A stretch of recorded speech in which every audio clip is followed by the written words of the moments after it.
de lo que fue una pre y una post pandemia. Estamos hablando de una situación de precios en donde, pre pandemia, una situación de precios donde me animo a decir que llegamos al piso de precios más bajos de los últimos 20 años para luego entrar en un esquema de lockdown, un esquema de encierro en donde a partir de ahí la necesidad propia de la subsistencia del individuo hizo que se empiecen a aumentar el consumo y el abastecimiento, especialmente de las casas, lo cual generó un incremento, hasta te diría, brutal de la demanda que hizo que los precios salten de una manera bastante desproporcional y llegamos a alcanzar inclusive el año pasado, segundo semestre, tercer trimestre del año pasado, llegamos a alcanzar precios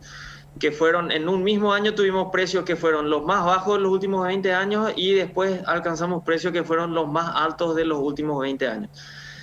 Dentro de todo eso fue vital para que nos den un respiro de modo tal a poder reorganizar los flujos de caja y que nos permitan así seguir dándole continuidad a la operación, poder cancelar las deudas que uno tiene, las cuotas de inversión, cumplir con todos los proveedores, los bancos y a partir de ahí, bueno, darle continuidad a todo. Ahora, a ese, vamos a decir, a eso positivo se le sumó el efecto negativo de la extrema sequía que tuvimos el año pasado, en donde llegamos inclusive a los niveles más bajos del río Paraguay en los últimos 50 años, que terminó afectando muchísimo el área de siembra. Hubieron muchos productores que no alcanzaron a sembrar la cantidad de hectáreas regulares que suelen sembrar por el hecho de que no tenían acceso al agua, por la bajante de los ríos, tanto el río Paraná como el río Teguicuaro. Eso hizo que a partir de este año la producción haya tenido un quiebre. Sorteamos bastante bien, diría, porque el pronóstico a mediados de octubre, noviembre, estábamos hablando de un quiebre del 40%. Finalmente lo pudimos solventar muy bien y llegamos a un 20% solamente 20% de quiebra. En este momento, la gran mayoría de los productores ya están terminando de vender todo el stock. Creo que queda muy poco stock ya disponible para exportación ahora mismo en Paraguay, producto de el incremento en la demanda, la estabilización de precios y también la baja de la producción que tuvimos el año pasado. Respecto a ese comercio exterior, los mercados a los que llega el arroz paraguayo, ¿cómo estamos ahora? Y bueno, ¿estamos cubriendo esa demanda también?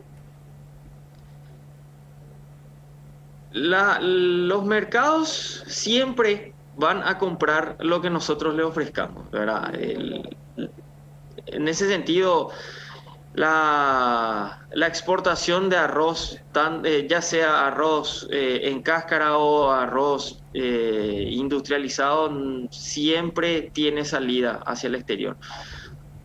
Tenemos más de 20 países donde exportamos regularmente. Hablo de la producción total de Paraguay y en ese sentido yo no visualizo ninguna traba ni ninguna restricción o ningún tipo de freno a la hora de las compras.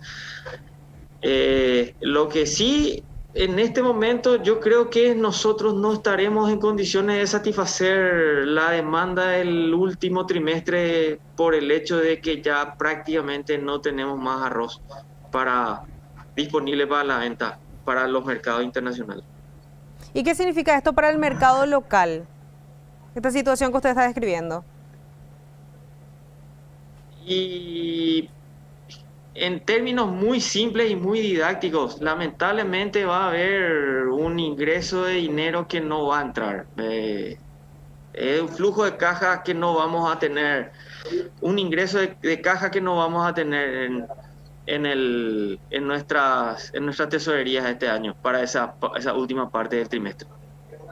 En lo que son las industrias arroceras de nuestro país, ¿cómo se dio el movimiento, por ejemplo, en el nivel de empleados? Ustedes tuvieron que parar durante la pandemia, no lo hicieron, pudieron trabajar de forma normal. ¿Qué cambios se dieron en sus tareas diarias, vamos a decirle, con todo esto que pasó, ¿no? En Paraguay y en el mundo? Todos nos asustamos. Esa es la realidad. Todos nos asustamos en el mes de marzo. La cosa estaba muy complicada, había demasiada incertidumbre, nos asustamos todos. Si bien el comercio exterior, o sea, la aduana no se cerró, no hubo un lockdown para exportación, y las resoluciones y decretos no restringían la operación industrial, sí hubo una merma operacional en los primeros días. Y imagínate, nos teníamos que cargar camiones, los camiones salían para llegar a la aduana, y la aduana, si bien no estaba cerrada, estaba operando al 30, al 40%, entonces teníamos colas interminables de camiones que querían cruzar la aduana, y ese retraso generaba también retraso en los pagos de nuestros clientes. Por suerte eso se fue normalizando, y te diría que gracias a que se manejó muy bien la parte gubernamental por el hecho de no frenar las exportaciones y no restringir la operación industrial, pudimos normalizar esas operaciones, y a partir de ahí el flujo fue exactamente igual a como hubiese estado antes de la pandemia. Con todo este escenario, con este contexto que usted nos describe en el que se encuentran ahora, los factores como están ahora, agosto del 2021, ¿cómo vemos en este momento que podríamos llegar a cerrar el año 2021 en el rubro arrocero? Estamos abriendo la zafra 21-22, algunos ya estamos sembrando, ya avanzando bastante en todo lo que es siembra. La expectativa que tenemos todos es poder alcanzar las entre 160 y 170 mil hectáreas que nos van a ayudar y nos van a permitir producir 1.200.000 toneladas, que es el volumen regular que se produce todos los años acá en Paraguay. Ahora, estamos esperando que llueva. Vamos a necesitar que llueva, porque de lo contrario estaremos posiblemente viviendo la misma experiencia que la que tuvimos el año pasado. Va a ser muy necesario que empiece a llover. ¿Hay productores fuera de los que ya están, vamos a decirle, trabajando en nuestro país? ¿Hay productores de otros rubros que están mirando al rubro arroz en este momento, que podrían llegar o ustedes escuchan que tienen interés de migrar o de producir también arroz? No.